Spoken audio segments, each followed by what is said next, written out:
तो मैं डॉक्टर शैलेंद्र कुमार ठाकुर, सहायक प्राध्यापक हिंदी, डॉक्टर खूबचंद बघेल, शासकीय स्नातकोत्तर महाविद्यालय भिलाई 3 में सहायक प्राध्यापक हूँ। मैं आप लोगों से नागार्जुन का काव्य नामक विषय पर बातचीत करने आया हूँ। देखा जाए तो साहित्य का सृजन समसामयिक गतिविधियों को केंद्र में रखकर जो रचनाकार करता है वह समकालीन कहा जाता है। नागार्जुन प्रगतिशील प्रगतिवादी तो है ही, वे एक प्रयोगधर्मा कवि भी है। उन्होंने शोषित, पीड़ित, उपेक्षित, वंचित समाज के भोगे हुए यथार्थ के चित्र को बड़ी ही सहजता के साथ वर्णित किया है। यही कारण है कि इनकी रचना अर्थगर्भित होते हुए भी तात्कालिक सामाजिक व्यवस्था पर गंभीर चोट करती है। इन्होंने अपनी रचनाओं में मानवतावादी मूल्यों को बरकरार रखा है। नागार्जुन एक प्रगतिवादी कवि है और एक समकालीन कवि है। ये प्रगतिवादी क्यों है? क्योंकि इन्होंने भारतीय समाज को बहुत ही नज़दीक से देखा है और उसके भोगे हुए सत्य को उन्होंने अपनी कविताओं में लिखने का प्रयास किया है।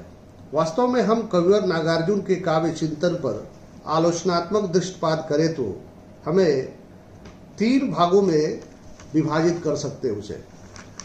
पहला है भावात्मक, दूसरा है व्यंग्यात्मक, तीसरा है उद्बोधनात्मक।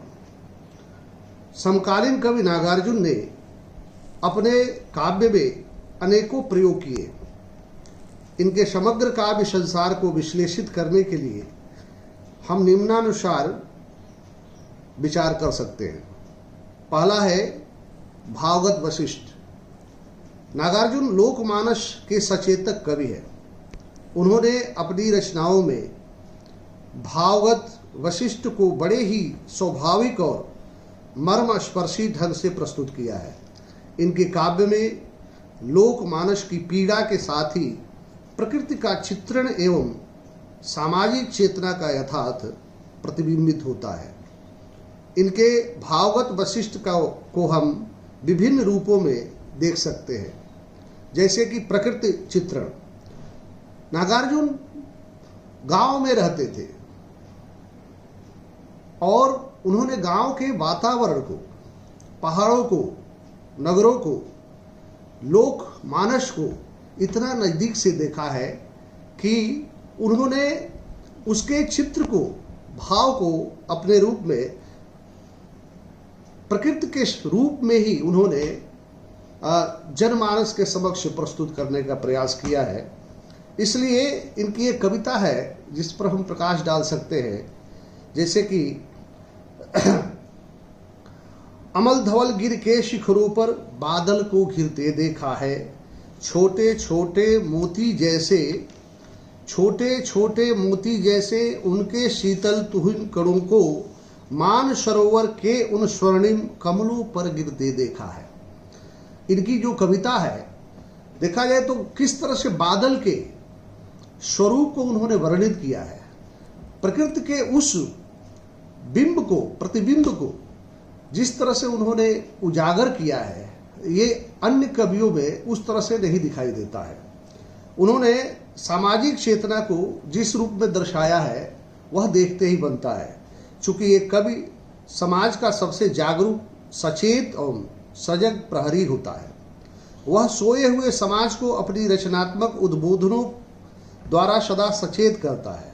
उनके साथ ही वह समाज के बीच समन्वय एवं सामंजस्य स्थापित करते हुए लोक चेतना को चिताने का काम करता है।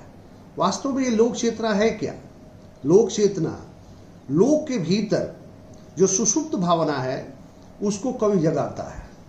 वास्तव में जो कवि है वो सचेतक, जागरूक कहा जाता है, क्योंकि वो समाज, जो सोया हुआ समाज है, जो शोषित समाज है, जो पीड़ित समाज है, जो वंचित समाज है, जो उपेक्षित समाज है, उसको कवि जगाता है।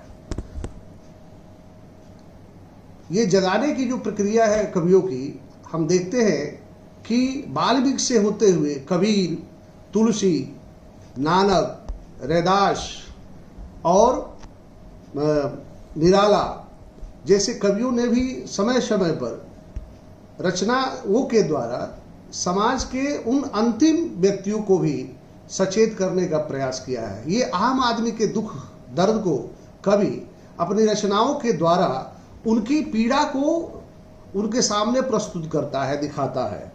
कवि लिखते हैं कि अधिकाधिक योगक्षेम, अधिकाधिक शुभ लाभ, अधिकाधिक चेतना कर लूं संचित लघुतम परिधि में, असीम रहे व्यक्तिगत हर्ष उत्कर्ष, अकेली ही सकुशल जी लूं 100 वर्ष, यह कैसे होगा, यह क्यों कर होगा।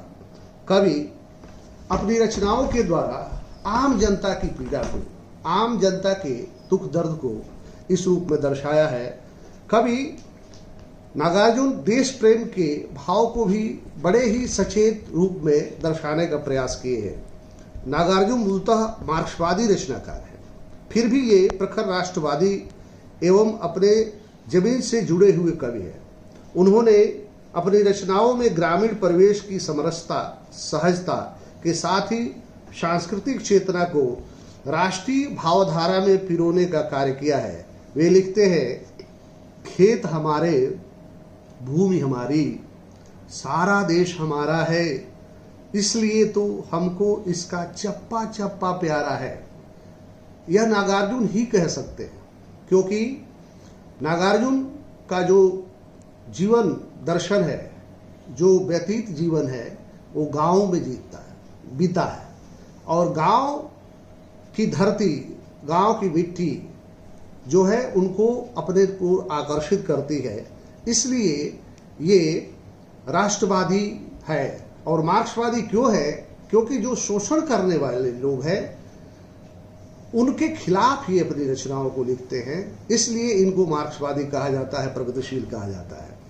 इसलिए इनकी प्रगतिवादी चेतना को हम देखते हैं तो प्रगतिवादी चेतना के धनी कविवर नागार्जुन शोषणवादी नीतियों के खिलाफ में खड़े थे। उन्होंने सामाजिक मूल्यों के साथ ही मानवीय मूल्यों को विशेष रूप से महत्व दिया है। सर्वहारा वर्ग की जिस तरह से धनपतियों द्वारा शोषित किया जाता रहा है और निरीह जनता की कराह रुदन सुनने वाला कोई नहीं, इस स्थिति में कवि ने ऐसी शक्तियों पर अपनी भावात्मक प्रहार से आगाह किया है। लिखते हैं कि कैसा लगेगा तुम्हें जंगली सुअर यदि उधम मचाए, तहस नहस कर डाले फसले, देख कर परम मार मित उत्कट सुरभि वाले, दुधिया वाले, देख कर भू लुंठित कुचली कनक मंजरिया, टूक टूक हो यदि हृदय लोक लक्ष्मी का, कैसा लगेगा तुम्हें। कवि सवाल करता है उन लोगों से जो आम जनता का शोषण करते हैं। नागार्जुन केवल मार्क्सवाद का ही चिंतन नहीं करते, वे रूमानियत